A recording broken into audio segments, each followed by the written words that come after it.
कारवाई करण्यात येईल। आपल्यावर कलम 308 प्रमाणे गुन्हा दाखल होईल।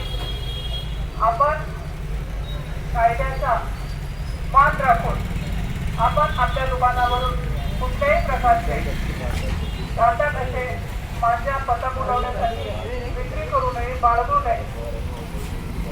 शहरात कुठेही अशा जागा मिळून आल्यास व आपल्या दुकानाचे नाव त्या विक्रेत्याने किंवा त्या बाळगणाऱ्याने घेतल्यास त्यातही आपण आरोपी असाल।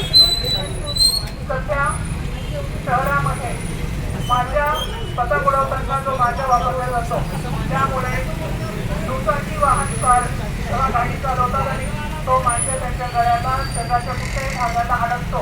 त्यामुळे कसबा होऊन भविष्यात जीवित हानी होण्याची शक्यता नाकारता येत नाही। त्यामुळे आपण त्या कारवाईला त्या घटनेला जबाबदार आहात अशी धारणा धरून आपल्यावरती प्रचलित कायद्याप्रमाणे कारवाई करतात। तसेच नागरिकांनाही सूचना देण्यात येत आहे।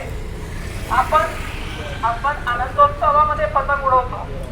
पतंग उडवत असताना दुसऱ्याला जीवित हानी किंवा जखम होणार नाही याची सर्वांनी खबरदारी घ्यावी। प्रत्येकाने आपण जे कृत्य करीत आहोत त्यामुळे सर्वसामान्य जनतेला धोका होणार नाही किंवा बाधा होणार नाही, वेदना होणार नाही याची प्रत्येकाने जाण ठेवावी। प्रवाशांना किंवा रस्त्याने चालणाऱ्या लोकांना आपण केलेल्या कृत्यापासून त्रास होणार नाही याची सर्व जनतेने क्षमा ठेवावी आणि आपण जे करत आहोत त्यामुळे लोकांना त्रास होणार नाही याची जाणीव ठेवावी।